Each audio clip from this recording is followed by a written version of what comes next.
There is a moment that keeps happening to the best teams in the world, and not one of them sees it coming until it is far too late. It is halftime. The scoreboard says they are winning. They have had the ball for most of the match, 70% of it, maybe more. They have stroked it around in neat little triangles, pinned Japan deep inside their own half, and forced the Samurai Blue to chase shadows for 45 minutes. The big European stars walk off the pitch loose and smiling. Their coaches are calm. The commentators are already talking about the next round. Everyone in the building has reached the same comfortable conclusion. This game is over. Japan are beaten. They are just too small, too polite, too eager to admire the ball instead of taking it. And that right there is the exact moment Japan wants you to feel. Because what those teams do not understand, what they cannot understand until it has already happened to them, is that they have just walked straight into the most carefully laid trap in international football. They think the first half was Japan struggling.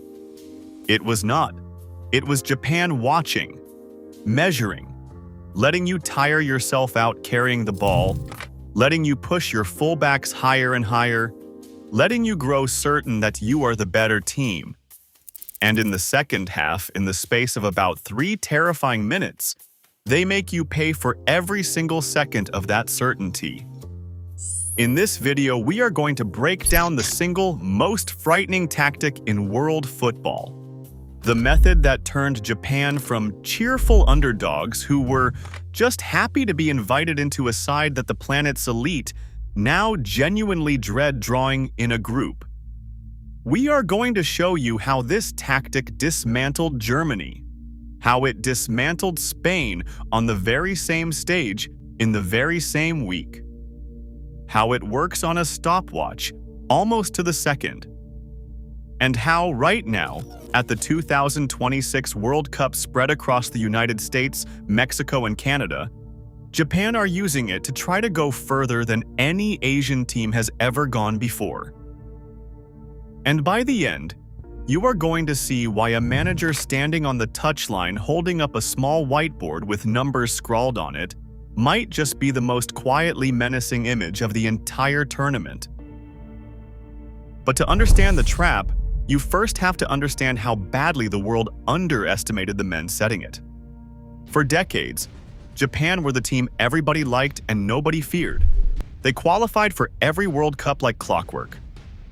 They wore beautiful blue shirts, their fans cleaned the stadium after every match, and then they went home in the round of 16 with a smile and a bow. They were the tournament's favorite guests, respectful, organized, limited.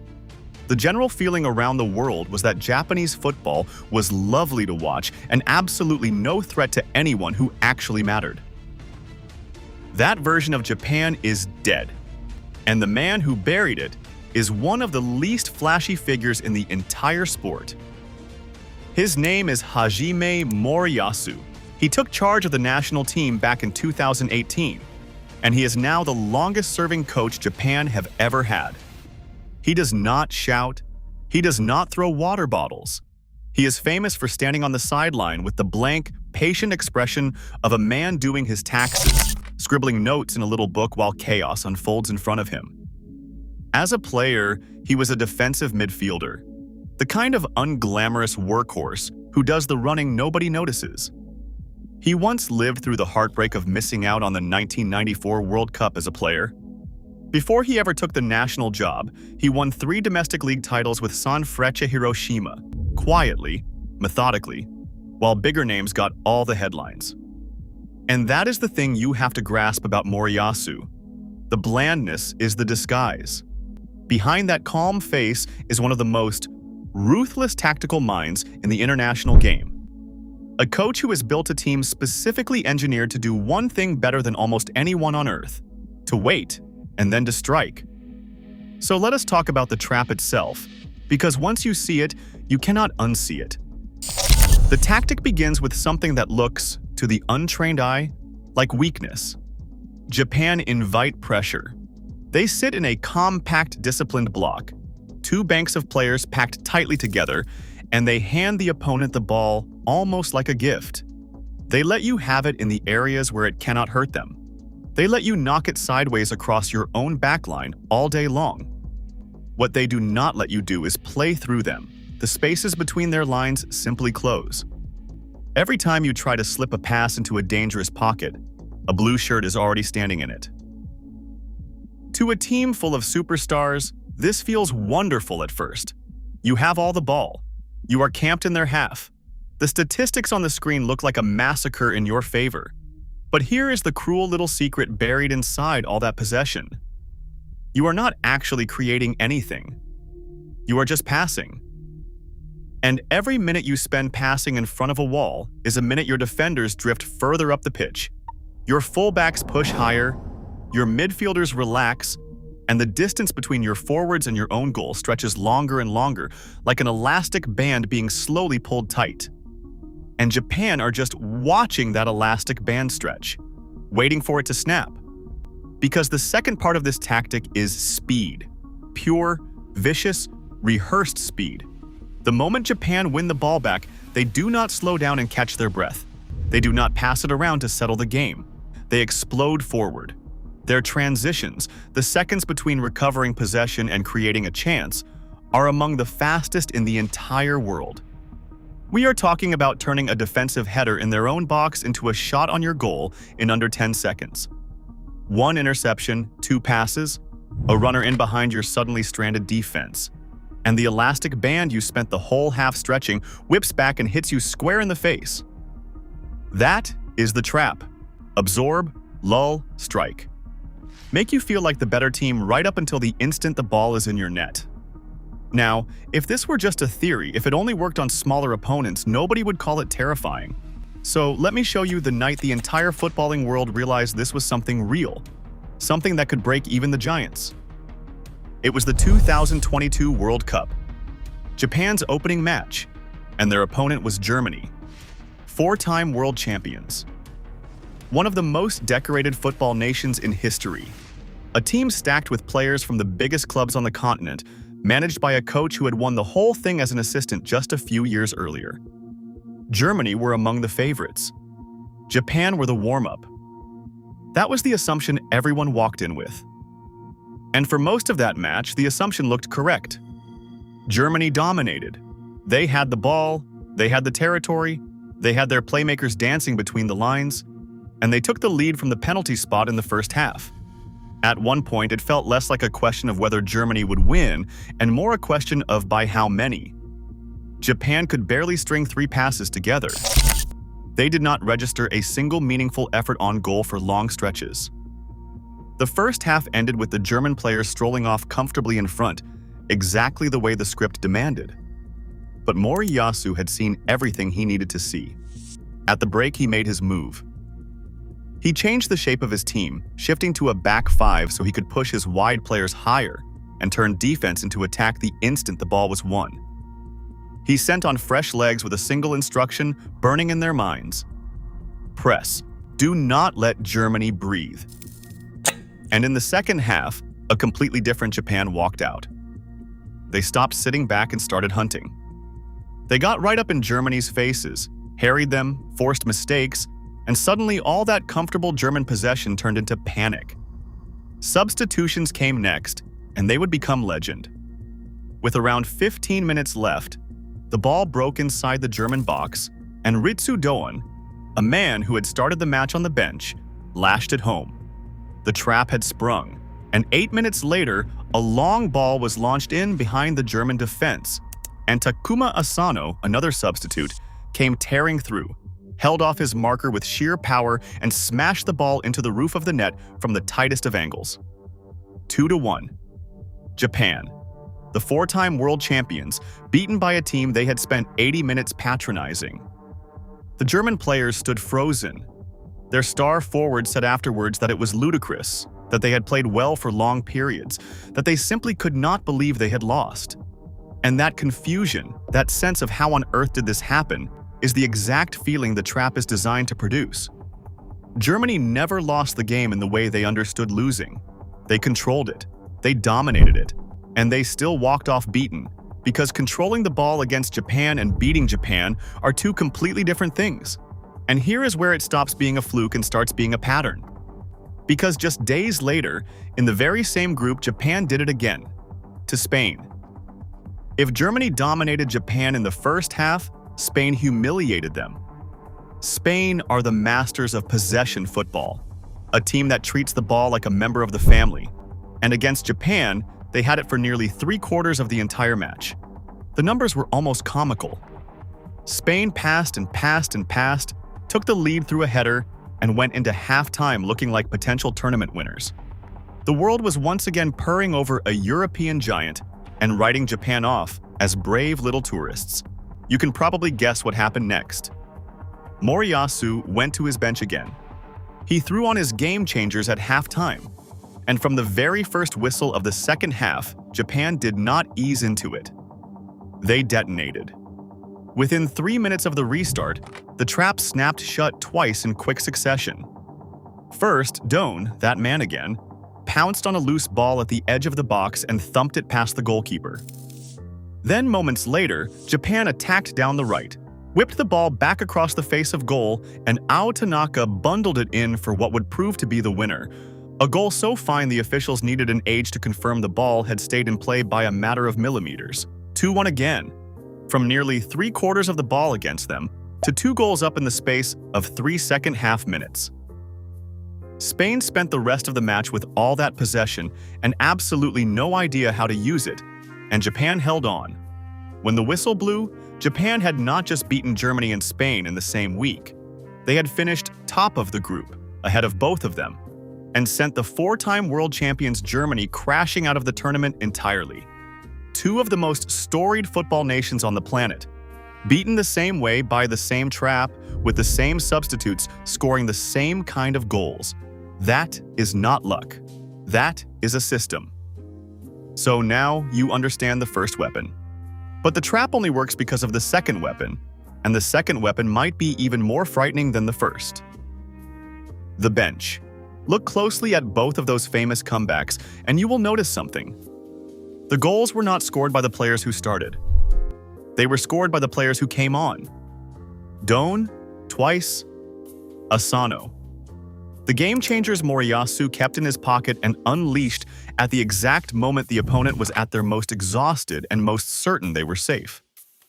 This is not an accident. It is the deliberate, defining feature of the way Moriyasu manages. He does not pick 11 players and hope. He picks a squad designed to get stronger as the game goes on, while you get weaker. This is what people mean when they call Japan's bench terrifying. They have so much technical depth, so many creative midfielders and quick, clever wingers, that they can lose a genuine superstar and barely break stride.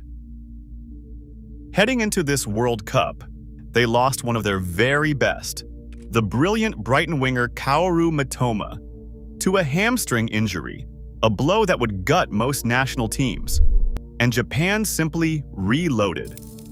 They still walked into the tournament with a Liverpool captain anchoring their midfield, Wataru Endo, with a striker in Ayase Ueda who had just finished as the top scorer in the Dutch league, with Premier League creativity in Daichi Kamada, with a former wonder kid in Takefusa Kubo, with Doan and his habit of scoring enormous goals, and a backline organized by defenders schooled at clubs like Ajax and Liverpool. Almost the entire squad plays its football in Europe's top divisions. They are not raw athletes hoping to spring a surprise. They are technically refined professionals who understand exactly how the elite play, because they play alongside the elite every single week.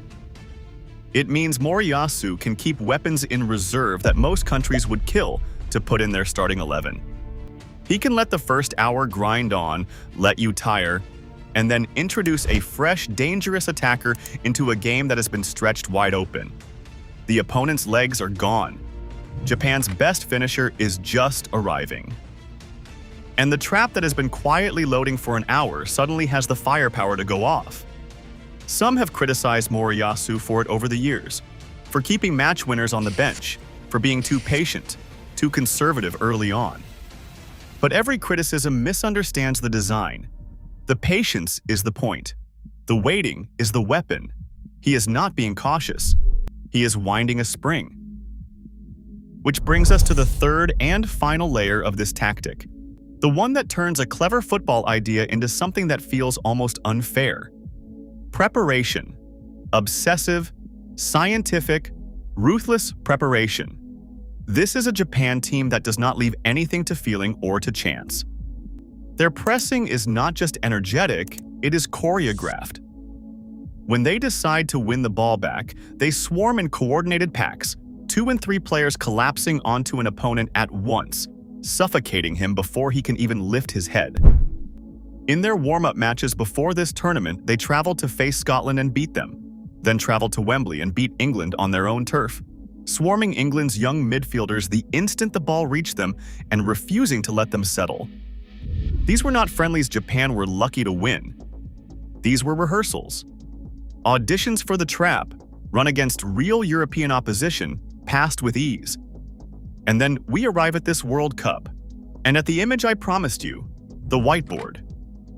In Japan's opening match of the 2026 tournament, against the Netherlands in front of nearly 70,000 fans in Texas, the cameras caught Moriyasu doing something nobody at a World Cup had ever quite done before.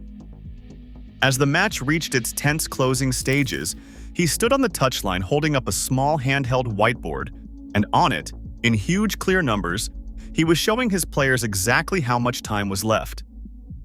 Earlier, he had held up the number 45. Late on, he counted them down. 3, then 2, then 1.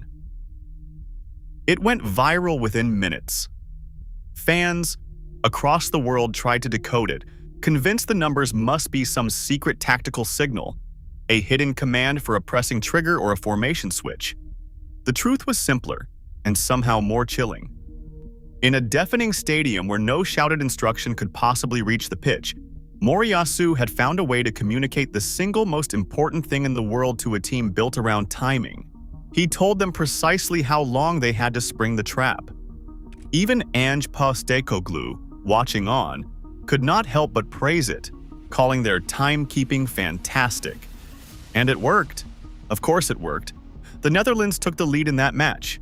Japan equalized. The Netherlands took the lead again.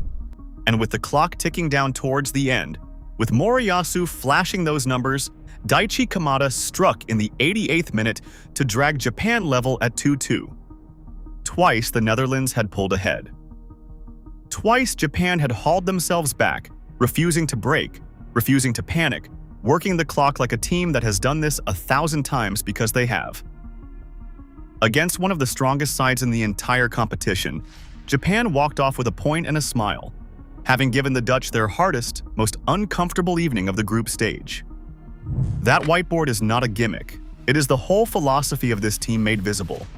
While the rest of the world plays on emotion and instinct, Japan are playing on a stopwatch. They have turned a football match into a controlled experiment, and they have removed the one variable that beats most underdogs, the panic of not knowing how much time is left to hold on or to strike. There is something genuinely unsettling about a team this calculated. About an opponent who is not just trying to beat you, but is measuring you, timing you, and counting down the exact second they intend to make their move. So why is all of this so dangerous right now, at this specific World Cup? Because this is the most open World Cup in history. It has been expanded to 48 teams, which means the path through the knockout rounds is longer, more crowded, and more chaotic than ever, full of tired legs and tight, nervy games decided by tiny margins. And a tight, nervy game decided by a tiny margin in the final 20 minutes is the single most favorable environment imaginable for a team built to absorb pressure, conserve energy, and strike late off the bench. Everything about the new format plays directly into Japan's hands. The longer and more exhausting the tournament becomes, the more their depth and their patience turn from an advantage into a genuine superpower. They have already shown in this group that the trap still works against elite opposition. They have a manager who has now guided them through more than one World Cup cycle and knows exactly how to manage a squad across a brutal summer. They have players hardened by week-in, week-out football in the toughest leagues on earth. And they carry the quiet, dangerous confidence of a team that has stood toe-to-toe with Germany and Spain and walked away the winner. But there is a ghost that haunts this team. And it is the reason the stakes this time feel so enormous. For all their giant killing, for all the famous knights and the stunned European superpowers, Japan have never broken through to the last 8 FIFA World Cup. Never. They have reached the round of 16 again and again, and there every single time the door has slammed shut. In 2022, after all the heroics against Germany and Spain, they ran into Croatia in that round of 16, and after a draw they lost the cruelest way there is, on penalties. They beat the best teams in their group, and then fell at the very next hurdle. The quarterfinal has become a wall they cannot climb. The trap can topple the giants in a single match. The question that has dogged this team for years is whether it can carry them through an entire tournament, all the way past that wall, into territory no Japanese team has ever reached. That is what makes 2026 different. That is what makes it feel like the moment everything has been building towards. This may be the deepest, most experienced, most tactically complete squad Japan have ever assembled. The manager is the most battle-tested they have ever had. The format has never been more suited to the way they play. If the trap is ever going to carry them past the round of 16 and into the history books, it is going to be here, across these vast American stadiums, in this strange and sprawling tournament.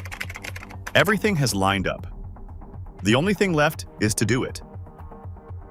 And here is the part that should worry every other contender. The teams that have already played Japan know the trap is coming, and it still works. The Netherlands knew. Germany and Spain were warned by every analyst alive, and it did not save them. Because knowing about the trap and surviving the trap are not the same thing. You can be told 100 times that Japan will sit deep, soak up your pressure, and then hit you in a 3-minute burst in the second half. You will still spend the first hour passing the ball in front of their wall, feeling like the better team, pushing your defenders higher, growing comfortable. And you will still, somehow, find yourself a goal down with 20 minutes to play and a fresh Japanese substitute running at your exhausted back four. The trap does not rely on surprise. It relies on your own arrogance. And arrogance is the one thing the world's biggest teams can never quite leave at home. That is the real genius of what Moriyasu has built. He has not just designed a tactic, he has designed a tactic that uses your own strengths against you. Your possession becomes your exhaustion. Your dominance becomes your false sense of security. Your superstars become the players caught up field when the elastic snaps. The better and more confident you are, the more perfectly you fit into the trap. Japan have weaponized the very things that make great teams great. There is something almost philosophical about it, something that feels deeply rooted in where this team comes from. The patience to wait when every instinct screams at you to attack. The discipline to hold your shape for an hour while the world calls you beaten. The faith in preparation over emotion, in timing over chaos, in the collective over the individual. The willingness to look weak, to be underestimated, to let your opponent believe he has already won, precisely because that belief is the thing that will destroy him. It is a tactic built on humility and patience that ends in something utterly merciless. And so, as this World Cup unfolds, watch for that moment. Watch for the team in blue sitting deep, soaking up the pressure, letting some glamorous favorite stroke the ball around in front of them. Watch the favorite grow comfortable. Watch their fullbacks creep higher. Watch the clock. And watch the calm man on the touchline with his little whiteboard, scribbling his notes, counting down his numbers, waiting for the exact second to let the spring go. Because somewhere out there, another giant is about to walk off at halftime, loose and smiling, convinced the game is already won. And they have no idea that the most terrifying tactic in world football has already swallowed them whole. The only question left is how far it can take Japan this time. Whether this is finally the summer the wall comes down. Whether the team the world spent 30 years politely underestimating is about to make everyone pay for it on the biggest stage there is, like and subscribe for more deep dives into the tactics and the hidden machinery behind the World Cup. Until next time.